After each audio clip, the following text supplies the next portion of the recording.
मंत्री ने कहा, जो उनका अभिभाषण रहा, उन्होंने आलोचना करी कि कम्युनिस्टों का कब्जा हो चुका है कांग्रेस पर। ये जो संसाधनों वाली बात हो, घुसपैठियों वाली बात हो, प्रधानमंत्री ने जितनी भी चीज़ों का जिक्र किया अपने अभिभाषण में, आपका क्या मानना है इसको लेकर? सर, सबसे पहले तो हमें ये समझना पड़ेगा कि मोदी जी को इस बात को कहने की ज़रूरत पड़ी क्यों है। कुछ लोग कहेंगे कि फेज़ 1 में इलेक्शन के दौरान लोगों का मतदान कम हुआ है, तो ये सबसे बड़ा रीज़न है कि इसकी वजह से ऐसा बयान आया।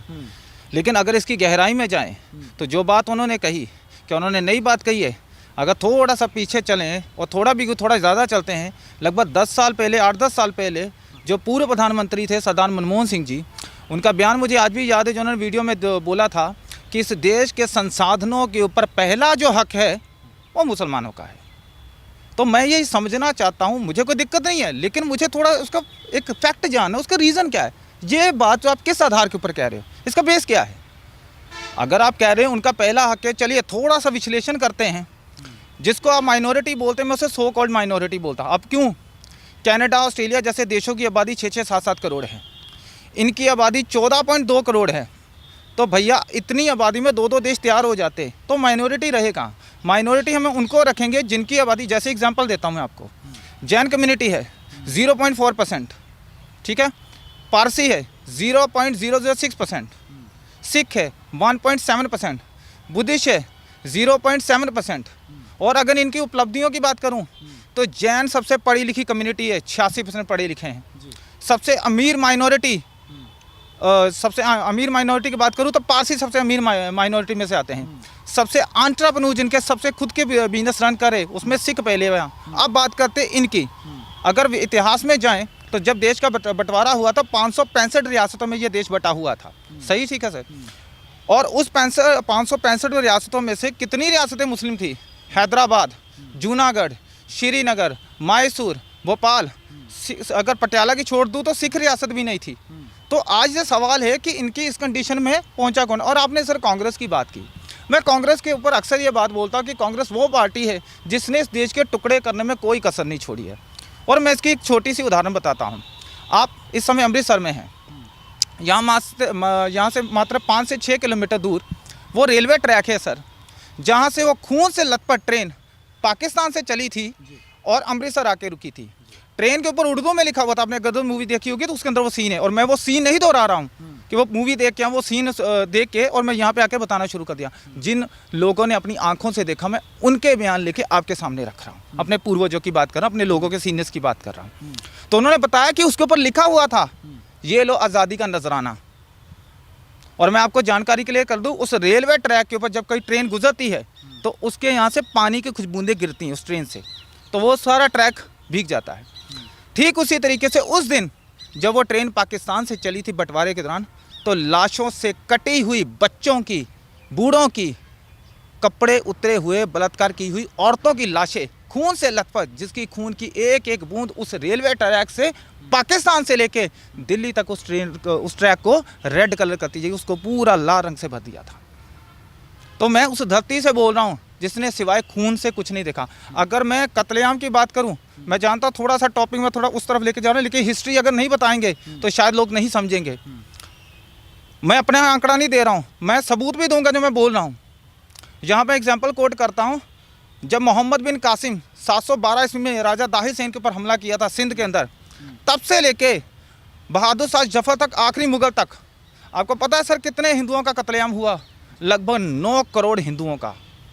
1200 सालों में 9 करोड़ हिंदुओं का कत्लेआम किया गया। अगर इसे मैं 1 साल के हिसाब से बांटूं तो हर साल 75,000 हिंदू मारे गए।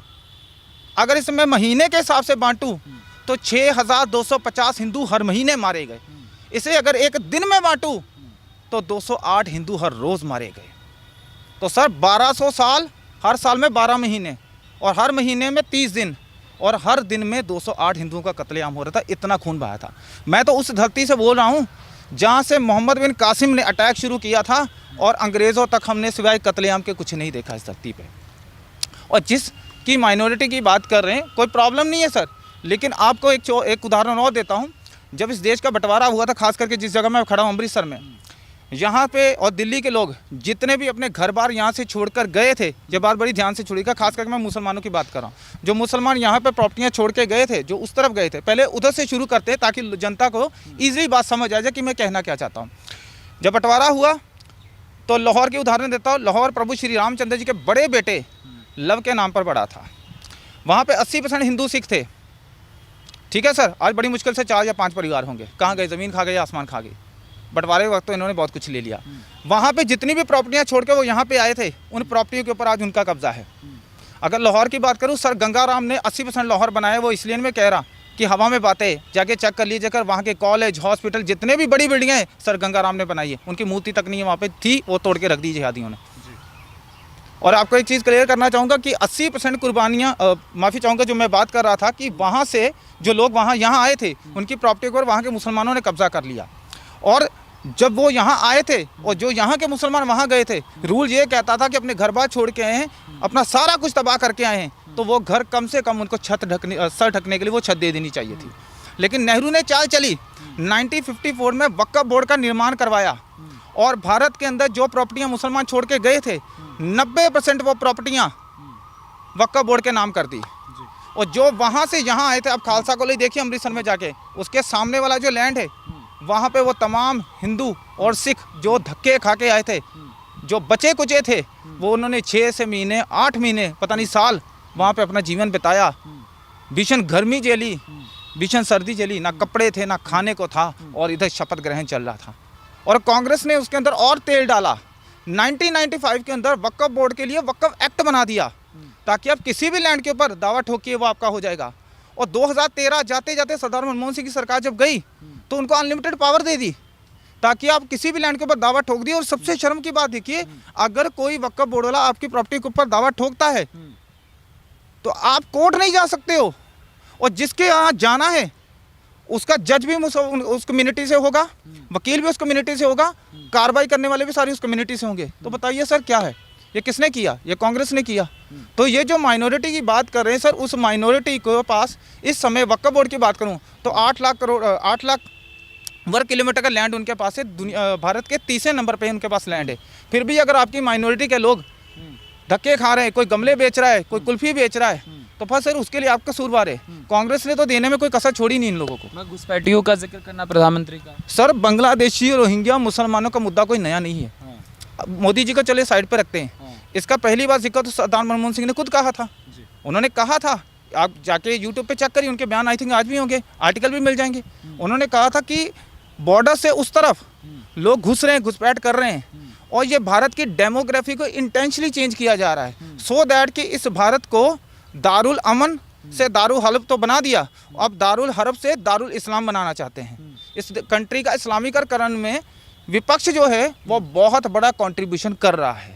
कह रहे हैं हम तो ऐसा कुछ करना नहीं है, हमारे तो ना मैनिफेस्टो में ना कुछ है, ये तो मोदी जी को डर लग रहा है, हार के डर के चक्कर में, ध्रुवीकरण के चक्कर में सारी चीज़ें हो। अच्छा, इनको लगता है मोदी जी ने ये सब किया है, ठीक है। मुझे एक चीज़ बताइए, अभी मैं पहले एक बयान सुन रहा था इनका, ये कह रहे थे जी हम जब सत्ता में आएंगे तो सीए को हटा देंगे, ठीक है। क्या आपने कभी कांग्रेस को वक्फ बोर्ड को हटाने की बात करते हुए देखा? ये कहते हैं ना हम संविधान के संरक्षण हैं, हम संविधान को बचाएंगे, तो संविधान में आर्टिकल 44 लिखा है यूनिफॉर्म सिविल कोड आना चाहिए, आप लाएंगे? अब तो संविधान बचाने वाले, वो तो संविधान तोड़ने वाले। तो बचाने वालों से सवाल कर रहा हूँ। कॉन्स्टिट्यूशन के आर्टिकल 48 में लिखा हुआ है कि गांव होते के ऊपर कानून बनना चाहिए, तो बनाएंगे? तो किस पार्टी की बात कर रहे हैं सर? जिसने पंजाब का टुकड़े टुकड़े कर दिए, जिसने बंगाल के टुकड़े टुकड़े कर दिए, जिसने इतना कत्लेआम किया कि मैं उसको गिनती में नहीं बता सकता। अभी जो मैंने आंकड़ा दिया थोड़ी देर पहले, कितने लोग मारे गए, अब मैं सबूत देता हूँ इसका। विल डोरेंट की किताब पढ़ लीजिए, वो विल डोरेंट आरएसएस से नहीं है, बीजेपी से नहीं है, अमेरिका राइटर है, 15 किताबें लगभग लिख चुका है, उसकी किताब पढ़िए। उसकी किताब में लिखा है 8 से 9 करोड़ हिंदुओं का कत्लेआम हुआ 1200 सालों में, मैं नहीं कह रहा। और एक चीज़ और बता दूँ, आप उस पार्टी की बात करें जो 22 तारीख को राम मंदिर के कह रहे हैं कि ये बीजेपी का इवेंट है, हम नहीं जाएंगे, तो क्या प्रभु श्री राम जी बीजेपी के हैं? बीजेपी जब नहीं भी थी 1980 में, उससे पहले राम जी को मानने वाला कोई नहीं था। मेरे दादाजी मानते थे, तब तो बीजेपी नहीं थी। मेरे परदादा जी मानते थे, तब तो बीजेपी नहीं थी। मेरा बाप जब पैदा हुआ तब भी बीजेपी नहीं थी। तो वो तो सारे राम राम करते आ रहे हैं, तो क्या बीजेपी के सिर्फ राम जी हैं? और हाँ, विरोध करें भी क्यों ना, ये तो वही पार्टी है ना। जिनके पहले प्रधानमंत्री पंडित जवाहरलाल नेहरू 19 सितंबर, डेट बता रहा हूँ ध्यान से सुन लीजिएगा, 19 सितंबर 1959 को बाबर की दरगाह के ऊपर गए थे अफगानिस्तान सिर झुकाने के लिए। उसके बाद अब सबूत भी दे रहा हूँ, इंदिरा गांधी 1968 किताब बाय नटवर सिंह, उनके जो उस समय के विदेश मंत्री थे, उनकी किताब पढ़ लीजिए। वंस आई थिंक किताब का नाम है one life is not enough. उस किताब के अंदर एक पैराग्राफ है, उस पैराग्राफ के अंदर इंदिरा गांधी के बारे में उन्होंने क्या लिखा कि जैसे वो बाबर की दरगाह से, दरगाह नहीं बोलूँगा, उस कब्र से जैसे वो झुक के आई, तो उन्होंने एक इंग्लिश में लाइन बोली, वो क्या था, I have had the brush with our history. इसका हिंदी में अनुवाद कर देता हूँ। इसका मतलब है कि आज मेरा सामना मेरे इतिहास से हुआ। कौन से इतिहास से की बात कर रहे हैं? आपका बाबर से क्या लेना देना है? फिर 1976 के अंदर इंदिरा गांधी और राजीव गांधी फिर गए, और उसके बाद 2005 के अंदर ये राहुल गांधी दोबारा से बाबर के उस टॉम पे गए। तो इनकी 4 जनरेशन बाबर के सामने झुक चुकी हैं, लेकिन इनकी 4 में से एक भी जनरेशन का एक भी बंदा आज तक अयोध्या नहीं गया। और किस ये अभी बात कर रहे हैं, 2007 में एफिडेविट दिया था इन्होंने कोर्ट में कि राम एक काल्पनिक पात्र है, राम का कोई वजूद नहीं है। किसने दिया था? इसी पार्टी ने दिया था ना। शर्म आनी चाहिए उन लोगों को जो आज इनको वोट डालते हैं। आज हिंदू, सॉरी टू से, सच्चाई बोल रहा हूँ, मैं खुद हिंदू हूँ, लेकिन को बोलूँगा वही जो सच है। मैं किसी को इम्प्रेस करने के लिए नहीं बोलता कि ये सच नहीं है कि दारू की बोतल के लिए, 500 के नोट के लिए आज हिंदू बिकता है। फ्री बिजली दे दो, फ्री पानी दे दो, फ्री सिलेंडर दे दो, खाने को फ्री दे दो, बस बिक जाता हूँ। वोट जहाँ बोलोगे डाल दूंगा। उसको राम से नहीं लेना था। ये सबसे बड़ा कारण है। 35,000 मंदिर टूटे हुए हैं और इनको क्या चाहिए? उसके ऊपर मस्जिदें खड़ी हैं। तो प्रधानमंत्री को क्यों आवश्यकता पड़ी ये सब बताने की? सर लोगों को भी पता है, और बताने की जरूरत इसलिए पड़ी क्योंकि जब शरदा के 35 टुकड़े हुए थे, लोग भूल गए। जब बदायूं में 2 बच्चों का कत्लेआम हुआ, छोटे छोटे बच्चों का, जिनको शायद दुनिया का भी नहीं पता, लोग भूल गए।